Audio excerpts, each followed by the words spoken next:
ఇది ప్రజా వేదిక. జీ న్యూస్ ప్రేక్షకులకు నమస్తే. నేను స్వప్న, జర్నలిస్ట్. ప్రస్తుతం నేను హనంకొండ జిల్లాలోని కేఎన్ఎల్ రెడ్డి కాలనీలో ఉన్నాను. 2014లో స్వచ్ఛ భారత్ మిషన్ కార్యక్రమాన్ని మన ప్రధానమంత్రి నరేంద్ర మోడీ గారు ప్రారంభించారు. సో 2019 వరకు కూడా ఏ స్వచ్ఛ భారత్ మిషన్ అయితే ప్రారంభించారో దాన్ని పూర్తి చేయాలి అని చెప్పేసి 2019 వరకు పూర్తి కావాలి అన్నారు. సో కారణం మన గాంధీ గారి 150వ జయంతి సందర్భంగా ఈ కార్యక్రమం ఏదైతే చేపట్టారో సో అది అప్పటికల్లా పూర్తి అవ్వాలన్నారు. సో నిజంగా స్వచ్ఛ భారత్ కార్యక్రమం స్టార్ట్ అయింది న్యూఢిల్లీలో రాజ్ఘాట్ వద్ద. సో మన ప్రధానమంత్రి స్వయంగా చీపిరి పట్టుకొని ఈ కార్యక్రమాన్ని ప్రారంభించారు. ఈ కార్యక్రమంలో ప్రభుత్వ ఉద్యోగులు, విద్యార్థులు, కళాశాల విద్యార్థులు ఎందరో పాల్గొన్నారు. 2014లో ప్రారంభించినటువంటి ఈ కార్యక్రమం అనేక కార్యక్రమాలు చేస్తూ ప్రజలని, అటు విద్యార్థులని అనేక విధాలుగా చైతన్యపరుస్తూ సో బహిరంగ మల విసర్జన చేయకూడదు, సో ప్రజలు అనారోగ్య పాలవ్వకూడదు అనేటువంటి ఒక గొప్ప సంకల్పంతో యుద్ధ ప్రాతిపదికన తీసుకొచ్చారు. మరి నిజంగా ఆ యుద్ధ ప్రాతిపదికన అన్ని పనులు అమలవుతున్నాయా? ప్రతి గల్లీ కూడా సో ఓట్లు అడిగేటప్పుడు ప్రతి నాయకుడు కూడా గల్లీకి వచ్చి ఓట్లు అడుగుతారు. మరి కేవలం ప్రధానంగా ఉన్నటువంటి రహదారుల మీదేనా పచ్చదనం, పరిశుభ్రత? మరి గల్లీల దగ్గర స్కూల్కి వెళ్ళేటువంటి విద్యార్థులు ఎవరైతే ఉన్నారో ఆ స్కూల్స్ దగ్గర కానీ ఇంకా వివిధ గల్లీలలో కానీ ఎక్కడైనా కానీ చూసినట్లయితే నిజంగా పరిశుభ్రత ఉందా అంటే లేదనే చెప్పాలి. దానికి నిదర్శనమే మీరు చూస్తున్నది. ఇప్పుడు చూడండి, నిజంగా ఎంత అధ్వానంగా మనకి మొన్ననే కరోనా టైంలో కూడా నిజంగా ఎంతమంది ప్రాణాలు కోల్పోయారు, ఎన్ని రోగాలు వస్తున్నాయి ఏంటి అనేది ఈ చెత్తను చూస్తే అర్థమైపోతుంది. నిజంగా చుట్టుపక్కల ప్రాంతాలన్నీ కూడా పరిశుభ్రంగా ఉంచుకోవాలి అని చెప్పేసి అని అంటూ ఉంటారు. మరి ఇక్కడ చూస్తే చెత్త బండి కూడా మనకు కనిపించట్లేదు. చెత్త బండిలో చెత్త అంతా వేయాలి, కానీ ఇక్కడ చూస్తే ప్రజలు వెళ్ళేటువంటి రోడ్డు మీదనే ఎంత దారుణంగా, ఎంత అధ్వానంగా చెత్త ఎలా పడేసిందో. సో ఈరోజు ప్రపంచ రేబీస్ డే. సో పిచ్చి కుక్క కరిస్తే దానికి అసలు మందు లేదు, ఆ మనిషికి మరణమే అని చెప్పేసని మన ప్రభుత్వాలు చెప్తున్నాయి, ప్రజలు, డాక్టర్స్ అందరూ చెప్తున్నారు. సో అయినా కానీ సో ఇక్కడ చూడండి ఎంత ఘనం ఉన్నాయో. మనం ఈ మధ్యలో ఎన్ని చూసాం అసలు ఎంతమంది ప్రాణాలు కోల్పోయారు. చిన్నపిల్లల దగ్గర నుంచి మొదలు పెడితే ముసలి వాళ్ళ దాకా కూడా ఎంతో మంది ప్రాణాలు అసలు కుక్కలు కరిసి ఎవ్వరూ పట్టించుకునే నాదుడే లేదు. నిజంగా ఈ కార్పొరేటర్స్ కానీ వీళ్ళందరూ ఏం చేస్తున్నారు, మున్సిపాలిటీ వాళ్ళు కానీ ఏం చేస్తున్నారు? సో వాళ్ళు నిర్ణయించుకున్నటువంటి ఏదైతే డేస్ ఉన్నాయో చెత్త తీసుకుని వెళ్ళాలి. చెత్త బండి ప్రధానంగా ఉండాలి. అసలు చెత్త బండి లేదు. ఆ చెత్త చూస్తే రోడ్డు మీదకే వచ్చేసింది. పక్కన చూస్తే స్కూల్స్ ఉన్నాయి, పక్కన చూస్తే కుటుంబాలు ఉన్నాయి. సో చాలా ఇల్లులు ఉన్నాయి ఇక్కడ. మళ్ళీ మెయిన్ ఇక్కడ ఏంటి, కేఎన్ఎల్ రెడ్డి కాలనీ అంటే చాలా పాష్ ఏరియా. సో కొంత దూరం వెళ్తే ఇటు సైడ్కి వెళ్తే పోలీస్ స్టేషన్ వస్తుంది, ఇటు సైడ్ వెళ్తే కోర్టు వస్తుంది. అన్నీ కూడా ప్రధానంగా అన్నీ దగ్గరే ఉంటాయి. చెత్త తీసుకుపోకపోవడం వల్ల ఈ సమస్య ఏర్పడుతుందా? నిజంగానే ఇక్కడ ఉన్నటువంటి ప్రజలు ఏమైనా రోడ్డు మీద పడేసి వెళ్ళిపోతున్నారా? కారణం ఏదైనా సో మొదట మనం ఉండేటువంటి పరిసర ప్రాంతాలు ఏవైతే ఉన్నాయో పరిశుభ్రంగా ఉంచుకోవాలి. ఆ తర్వాత మున్సిపాలిటీ వాళ్ళు ఎప్పుడైతే వాళ్లకు కేటాయించినటువంటి సమయంలో యథావిధిగా వచ్చి చెత్తనంతా కూడా కలెక్ట్ చేసి తీసుకొని వెళ్ళాలి. మరి ఇక్కడ చెత్త చూస్తే ఎక్కడ వేసిన గొంగడి అక్కడే అన్నట్లు చెత్త ఎంత దారుణంగా రోడ్డు మీదనే పడిపోయింది. మీరు చూడొచ్చు, పందులు వస్తాయి, కుక్కలు వస్తాయి. సో ఆవులు కూడా, నేను మొన్న ఇటు వెళ్తుంటే చూసాను నేను యాక్చువల్గా, ఆవులు కూడా ప్లాస్టిక్ తింటున్నాయి. జంతువులను రక్షించాలి, ప్రతి ఒక్క ప్రాణికి నష్టం జరగొద్దు, కష్టం కలగొద్దు అని చెప్పే మనము, ప్రభుత్వమైనా ఎవరైనా కానీ. సో ఇక్కడ చూస్తే నిజంగా కుక్కల వల్ల, కోతుల వల్ల ఎన్ని సమస్యలు వస్తున్నాయని చెప్పేసి మనకు తెలియదైతే కాదు. సో ఈరోజు ప్రపంచ రేబీస్ డే. సో కుక్క కాటికి గతంలో చూసినట్లయితే 14 ఇంజెక్షన్లు బొడ్డు చుట్టూరు వేయించేవాళ్ళు. సో పిచ్చి కుక్క ఏదైతే ఉంటుందో కరిస్తే రేబీస్ వ్యాధి వస్తుంది అనేసి అంటారు. రేబీస్కి అసలు మందు లేదు, ఇప్పటి వరకు కనుగొన్నది కూడా లేదు అనేసి అంటారు. చూస్తే ఇక్కడ చూడండి ఎంత చెత్త దారుణంగా, అసలు ఆ వాసన కానీ ఇక్కడ నిలబడాలంటేనే అంత వాంతుకొచ్చేలాగుంది. అయినా కానీ ప్రజలు కానీ చిన్నపిల్లలు కానీ ఇప్పుడు కరోనా వచ్చిన టైం దగ్గర నుంచి కూడా వ్యాక్సిన్స్ వేశారు. అది నిజంగా కొందరు చాలా మంది మాట్లాడుతున్నారు ఆ వ్యాక్సిన్ కూడా ఒక డ్రగ్ మాఫియా అని చెప్పేసి అని, సో ఇదంతా అని చెప్పేసి అని అంటున్నారు. అది ఎంతవరకు వాస్తవం అనేది పక్కన పెడితే, నిజంగా ఈరోజు ఈ కరోనా వ్యాక్సిన్ వేసుకున్న తర్వాత ఎంతమంది ప్రాణాలు కోల్పోతున్నారు అసలు. సో చిన్న చిన్న పిల్లలకు కూడా హార్ట్ అటాక్స్ వస్తున్నాయి. కాలేజ్కి వెళ్ళే పిల్లలు కానీ లేదంటే అంటే లైఫ్ స్పాన్ అనేది తగ్గిపోతూ వస్తుంది. దేనికి కారణం? వివిధ రోగాలు ఎందుకు వస్తాయి? చుట్టుపక్కల ప్రాంతాలు ఏవైతే ఉన్నాయో గ్రామాల్లో కానీ పట్టణాల్లో కానీ ఎక్కడైనా కానీ, సో ఇలా చెత్త రోడ్డు మీదకి వచ్చేదాకా మున్సిపాలిటీ వాళ్ళు ఏం చేస్తున్నారు? చెత్త ఎందుకు తీసుకెళ్ళట్లేదు? అసలు చెత్త బండి ఎందుకు తీసేశారు? ఇక్కడ ప్రతి గలీలో చెత్త బండి ఎక్కడ కూడా సరిగ్గా లేదు. కొందరు బండ్లను తీసుకొస్తున్నారు, ఇంటింటిలో కూడా చెత్త కలెక్ట్ చేస్తున్నారు. ఆ చెత్తని కలెక్ట్ చేసుకుంటూ ఇంటింటికి 100 రూపాయలు వసూలు చేస్తున్నారు. ఏంటి అంటే ఇది గవర్నమెంట్ వెహికల్ కాదు, ప్రైవేట్ వెహికల్ అని కొందరు మాట్లాడుతున్నారు. నిజంగా ప్రైవేట్ వెహికల్స్ అలా నడుపుకోండి, అలా సంపాదించుకోండి అని గవర్నమెంటే వాళ్ళకి పర్మిషన్ ఇచ్చిందా? లేదు అంటే అసలు ఇదంతా చేయాల్సింది స్వచ్ఛ భారత్ మిషన్ అని చెప్పేసి అని నరేంద్ర మోడీ గారు ప్రారంభించినటువంటి ఈ కార్యక్రమం ఏదైతే ఉందో ఇదా స్వచ్ఛత అంటే? సో ప్రతి ఇంటింటికి కూడా చెత్తనంతా తడి చెత్త పొడి చెత్త వేరు చేసి ప్రజలు ఆరోగ్యంగా ఉండాలి అని చెప్పేసి కేంద్ర ప్రభుత్వం కూడా ఎవరైతే పేద ప్రజలు ఉన్నారో వాళ్ళకి 12,000 రూపాయలు కూడా బాత్రూమ్ కట్టుకోవడానికి కొంత ఆర్థిక సహాయం చేస్తుంది. ఈరోజు వరల్డ్ రేబీస్ డే. ఏ విధంగా ఆరోగ్యంగా ఉంటారు? స్కూల్స్లో కానీ కాలేజెస్లో కానీ లేదంటే కనుక ఇంటింటికి అవేర్నెస్ కోసమని ప్రభుత్వం ఏ కార్యక్రమాలు నిర్వహిస్తున్నారు అసలు? ఈ విధంగా చెత్తా చెదారం ఎక్కడ పడితే అక్కడ పడేయకూడదు. సరే, ఎక్కడ పడితే ఇది ప్రజలే చేశారనుకుందాం, మరి మున్సిపాలిటీ వాళ్ళు ఏం చేస్తున్నారు? ఎక్కడ పడేయాలి చెత్తని?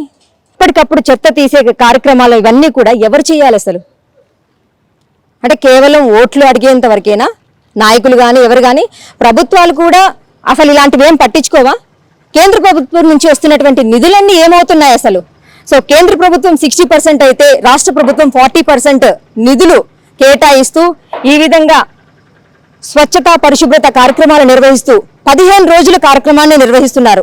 మొన్న 17వ తారీఖు నుంచి ఇప్పుడు అక్టోబర్ 1 వరకే, అంటే ఆ గాంధీ జయంతి సందర్భంగా ఈ కార్యక్రమం అంతా కూడా 15 రోజులు చేయాలి అని చెప్పేసి. ఎస్, నిజమే, 15 రోజులు చేయాల్సిందే. కేవలం ఈ 15 రోజులేనా? సెప్టెంబర్ 17 నుండి అక్టోబర్ 1 వరకు నిర్వహించేటువంటి స్వచ్ఛతా హీ సేవా కార్యక్రమంలో భాగంగా ఏక్ కదం స్వచ్ఛతాకి ఔర్, నిజంగా స్వచ్ఛత వైపు అడుగులు పడుతున్నాయా? ఇక్కడ కొందరున్నారు, వారితో మాట్లాడించే ప్రయత్నం చేద్దాం. నా పేరు కట్టిపల్లి రామానంద్ సాగర్. ఇక్కడ మనకు హన్మకొండలోని కేఎల్రెడ్డి కాలనీ రోడ్ నెంబర్ 4A ఉన్నాము. ఇప్పుడు మరి మేడం గారు చెప్పినట్టు ఇక్కడ మొత్తం చెత్త, కుక్కలు, పందులు ఇట్లా చాలా దుర్గంధ వాసన వస్తుంది. మరి చెత్తగా ఉంది. మరి ఈ గల్లీలో కన్స్ట్రక్షన్స్ ఉన్నాయి, అవి ఇవి నడుస్తున్నాయి. ఇంకా ఇక్కడ అన్ని పాష్ ఏరియా, కేఎల్రెడ్డి కాలనీ అంటేనే పాష్ ఏరియా, కానీ మరి ఇంత ఘోరంగా ఉంది. అంటే మున్సిపాలిటీ వాళ్ళు చెత్త తీసుకెళ్ళకపోవడం వల్ల సమస్య అంటారా? లేదు అంటే కనుక నిజంగా ఇక్కడ ప్రజలే ఈ విధంగా ఎక్కడ పడితే అక్కడ పడేయడమా? ఈ లేన్ లో లేకపోవచ్చు. ఈ ఇక్కడ పక్కనే ఇంటెలి లాట్స్ స్కూల్ ఉంది, డాబ్డిల్స్ పెద్ద స్కూల్ ఉంది. అందరు పిల్లలు కూడా ఇట్లా వెళ్తుంటారు వస్తుంటారు. కానీ ఇక్కడ వీళ్ళు ఇక్కడ ఎవరున్నారో, జమాన్ ఎవరున్నారో, ఈ పారిశుద్ధ్య కార్మికులు ఎవరున్నారో వాళ్ళు క్లీన్ చేయలేదు. అసలు నిజంగా అంటే ఎన్ని రోజులకు వచ్చి తీసుకెళ్తూ ఉంటారు సార్ ఈ చెత్త? ఎవ్రీ ఆల్టర్నేట్ డే రావాలి, కానీ వాళ్ళు రాలేదు. మరి వీళ్ళు చెత్త బాగా చేశారు. అంటే ఇక్కడ బండి కూడా, చెత్త బండి కూడా ఉండాలి కదా, చెత్త బండి కూడా లేదా? లేదు, అవుట్ సైడ్ రోడ్, మెయిన్ రోడ్కు ఉంటది, ఈ లోపలికి రాలేదు. ఎందుకని అంటే పరిశుభ్రత పచ్చదనం అంటే కేవలం ప్రధాన దారిలోనేనా? అంతే అన్నట్టుగా మరి మెయిన్ రోడ్ లో ఉన్నది, ఇక్కడ ఇన్సైడ్ రాలేదు. వీళ్ళు ఇప్పుడు ప్రతి గల్లీకి వచ్చి తీసుకెళ్ళాలి, పన్ను కట్టించుకుంటారు, అన్ని ఫెసిలిటీస్ అనేది అక్కడ ప్రతి చోట కూడా అందాలి కదా జనాలకి. మరి ఇవన్నీ ఏవి అడగట్లేదా మీరు? ఇక్కడ ఈ రెసిడెంట్స్ నాది అవతల లేను, సో మీరు అంటే ఈ దారి గుండా వెళ్తుంటాం. So it is. సో ఇప్పుడు రోగాలు కూడా ఎన్నో వస్తున్నాయి. అవును. మీరు మాట్లాడండి సార్ దీని గురించి. Malaria, dengue. సో ఇక్కడ ఒక మేడం ఉన్నారు, వారితో మాట్లాడదాం. నమస్తే మేడం. నమస్తేనండి. మీ పేరండి? రాజలక్ష్మి అండి నా పేరు. ఏం చేస్తారమ్మా మీరు? అంటే మేము మామూలుగా ఇల్లులు ఇన్సర్స్ ఇట్లా అమ్ముతాం మేము. Okay okay. ఇంక ఇక్కడే ఉండదు మాది ఆఫీస్ కూడా. మేము ఆఫీస్కి వెళ్తామంటే వస్తామంటే కూడా ఇది అంతా ఎట్లా ఉన్నది ఇక్కడ. ఇక్కడే కాదు మేడం, ఎక్కడైనా అలాగే ప్రతి చోట ఎక్కడైనా అలాగే ఉన్నది. చాలా పరిశుభ్రంగా చేస్తున్నాము అంతటా కూడా, ఎవ్వరికి ఇబ్బంది లేకుండా అని చెప్పేసి అని చాలా వార్తలు కూడా వస్తున్నాయి. దానికి మీరు ఏమంటారు? ఏమీ లేదు మేడం, అన్ని ఉట్టి మాటలు, అవన్నీ ఉట్టి మాటలు. ఎట్లున్నది అసలు ఎక్కడైనా ఇలాగే ఉంది. ఇక్కడనే కాదు, ఇంటి దగ్గర కూడా, మా దగ్గర కూడా, అదాలత్ దగ్గర మొత్తం ఎక్కడ చూసినా అలాగే ఉన్నది. గతంలో మనం చూసినట్లయితే కరోనా వైరస్ అసలు నిజంగా ఎంత మంది ప్రాణాలను పోగొట్టుకున్నామో మనకు తెలుసు. అయినా కూడా మరి ఇంత ఇప్పుడు ఈ రోజు చూస్తే ప్రపంచ రేబీస్ డే. సో కుక్క కరిస్తే ఏ విధంగా అసలు దానికి మందు లేదు. గతంలో అయితే 14 ఇంజక్షన్లు బొడ్డు చుట్టూ వేయించుకునే వాళ్ళం. ఇప్పుడు 2 ఇంజక్షన్లు వచ్చినా గానీ నిజంగా ప్రాణాలు కుక్క కరిస్తే అసలు ఆ మనిషి బ్రతుకుతాడా లేదా అనేది కూడా అసలు చెప్పలేము. దీనికి మరి ఇంత ఇంత ఇంత దారుణంగా ఉంటే మీరు ఎవరు మాట్లాడట్లేదా దీనికి సంబంధించినటువంటి వ్యక్తులతోటి? వినిపించుకోరు మేడం, వేరే స్థాయిలో కానీ వినిపించుకోరు ఎవరు అసలు. అప్పుడే వస్తారా అంటారు, వెళ్ళిపోతారు. ఇట్లా ఉండదాన్ని ఒకవేళ ఏమన్నా అది చేసినా వస్తామంటారు వాళ్ళు, అంతే ఇక రారు. ఎన్ని రోజులకు వస్తారు అసలు? 5 రోజులకు ఒకసారి, 6 రోజులకు ఒకసారి. ఇప్పుడు అయితే అసలు ఎన్ని రోజులు అయితే అంత రానే రావట్లేదు వాళ్ళు. అంటే ఇది ఎన్ని రోజులు అంటారు ఇప్పుడు? దాదాపు ఈ 15 రోజులు అయితే అందుకు ఇది 15 రోజులు అవుతుంది. అంటే ఇక్కడ గల్లీలలో కనిపించట్లేదు అంటారా వాళ్ళకి? అసలు ఇక్కడ ఇడిచిపెట్టండి మేడం, ఇక్కడ అంటే ఇంకిక్కడ ఉన్నదా, ఇంకా అటు పోతే ఇంకా మొత్తం ఉన్నాయి. ఇంకా ఇక్కడ ఎట్లా ఉన్నదో అంతటా అలాగే ఉన్నారు, రావట్లేదు ఎవరు. మేము అన్నా కూడా 15 రోజుల కార్యక్రమాలు అసలు చాలా బాగా అద్భుతంగా చేస్తున్నాము. చాలా గ్రీనరీ గానీ ట్రై సిటీలో అసలు హైదరాబాద్ తర్వాత మన వరంగల్ అంత అభివృద్ధి చెందుతున్నటువంటి జిల్లా అని చెప్పేసి అంటున్నారు. దానికి మీరేమంటారు? లేదు మేడం, అటువంటిది ఏమి లేదు. అటువంటిది ఏమీ లేదు, కేవలం మాటల వరకే అంతే. వాళ్ళు కూడా మున్సిపాలిటీ వాళ్ళు కూడా వాడు ఆరాలు వేసుకుంటూ వస్తాడు, ఇంట్లో నుంచి వచ్చే వరకు వాడు వెళ్ళిపోతాడు. వాడు 5 నిమిషాలు కూడా ఆగడవాడు. అంటే ఇప్పుడు ఇంటింటికి 100 రూపాయలు ఇవ్వాలి అని చెప్పేసి అని అనౌన్స్ చేస్తూ బండ్లో కూడా అనౌన్స్ చేస్తూ వస్తున్నారు, అది నిజమేనా? ఇంటింటికి అంటే అవి అప్పుడు ఉండేది మేడం. అయితే ఇప్పుడు వాళ్ళు ఏం చేశారు అంటే ఇంటి పన్నులు వేస్తాం కదా, అందులోనే వసూలు చేసుకుంటున్నారు వాళ్ళు. పండుగలకి ఇస్తున్నారు? ఇస్తాను. అంటే పండుగలకి ఇష్టంగా ఎవరైనా ఇస్తారు ఒకవేళ ఇవ్వాలనుకుంటే గానీ, అలా కాకుండా కూడా ప్రతి ఇంటి నుంచి కూడా 100 రూపాయలు ఇవ్వాల్సిందే అని చెప్పేసి కొంతమంది డిమాండ్ చేస్తున్నారు. అలా ఉన్నారా ఎవరైనా? ఇక్కడ అట్లాంటి వాళ్ళు ఇక్కడ లేరు. కానీ ఇక్కడ చెత్త మాత్రం ఎక్కడ ఉంది. ఓకే, ఎందుకంటే మేము అది అడిగితే వాడు వచ్చి అది అడిగితే మేము ఇదేందని అడుగుతాం కదా, అందుకని అడగరు. సో మేము పని చెయ్యము, మీ పైసలు మాకు అవసరం లేదు. సో చూసారు కదా ఎంత దరిద్రంగా ఉందో. పందులు వస్తున్నాయని చెప్తున్నారు, కుక్కలు, ఆవులు కూడా మన ప్లాస్టిక్ని తినడం జరుగుతుంది. అక్కడ ఉన్నటువంటి ఆహారం తింటూ ఆ విధంగా ప్లాస్టిక్ కూడా ఆవులు తినడం జరుగుతుంది అనమాట. సో ఎన్నో కోతులు కూడా, ఇప్పుడు మీరు చూస్తున్నట్లయితే కోతులు కూడా కొదవేం లేదు.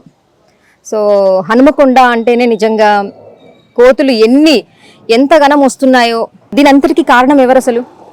ఎక్కడ చూడు కబ్జాలు, ఎక్కడ చూడు అడవి నరికేయడాలు, అక్కడ ప్లాట్స్ చేయడాలు, డబ్బున్నవాడు బిల్డింగ్స్ మీద బిల్డింగ్స్ కట్టేయడాలు, అమ్మేయడాలు. సో ఇప్పుడు మనం చూస్తూనే ఉన్నాం కదా హైదరాబాద్లో కూడా హైడ్రా అని చెప్పేసి అని. అది నిజంగా హైడ్రానో లేకపోతే హైడ్రామానో కూడా ఏం అర్థం అవ్వట్లేదు. ప్రజలు ఇదే మాట్లాడుకుంటున్నారు అందరూ కూడా. ఎందుకంటే కబ్జాలు చేస్తున్నారు, పేదవాళ్ళకి అమ్మేస్తున్నారు. సో ఇక్కడ పేదవాళ్ళ ఇల్లును కూలుస్తున్నారు, కానీ మరి బడాబాబులు వాళ్ళే కూడా కూల్చాలి కదా. సో నిజంగా వరదలు వచ్చినప్పుడు ప్రతి నాలాను కూడా కబ్జాలు చేస్తూ ఈ విధంగా బిల్డింగ్ కట్టేయడం వల్ల అక్కడ ప్రజలందరూ కూడా నష్టపోతున్నారు. వరదలు ఏదైతే వస్తున్నాయో, వర్షాలు వచ్చినప్పుడు ప్రకృతికి మనం ఏదైతే నష్టం కలిగిస్తామో తప్పకుండా ఆ కర్మ ఫలితం ప్రతి ఒక్కరూ అనుభవించాల్సిందే. మరి ఇక్కడ పేదవాళ్ళకి మాత్రమే ఇల్లులు కూల్చేస్తూ మరి బడాబాబులను ఎందుకు వదిలేస్తున్నారు? నిజంగా ప్రజలు అనుకుంటున్నట్లు హైడ్రా కాస్త హైడ్రామానేమో అనిపిస్తుంది.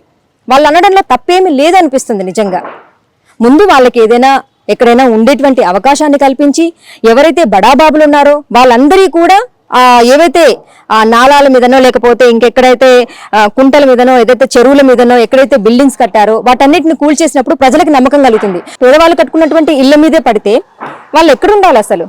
అప్పులు చేసి సప్పులు చేసి ఈ విధంగా ఇల్లులు కట్టుకొని జీవిస్తూ ఉన్నారు.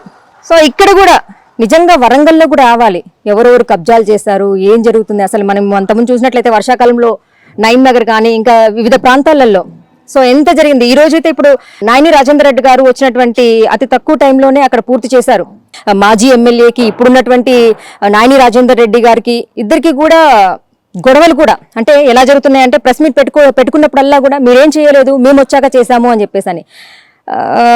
దాసి వినయ్ భాస్కర్ అంటున్నారు మేమే చేశాము అన్ని చేశాము. మరి చేసినప్పుడు ఆ 9 సంవత్సరాల్లో ఎందుకు ఇవన్నీ కార్యక్రమాలు ఏవైతే ఉన్నాయో అవన్నీ ఎందుకు ఫుల్ఫిల్ చేయలేకపోయారు? సో ఈ విధంగా అధికార పార్టీ వాళ్ళు ప్రతిపక్ష పార్టీ వాళ్ళు ఒకరి మీద ఒకరు దుమ్మెత్తి పోసుకోకుండా ప్రజల కోసమని ప్రజా పరిపాలన చేస్తే బాగుంటుందని మా జీ న్యూస్ తరపు నుంచి ప్రజల తరపు నుంచి కోరుకుంటున్నాం. న్యాయం వైపు నిలబడే గలం గంగా ప్రవాహం. For latest updates subscribe to Zee News. ఇది ప్రజా వేదిక.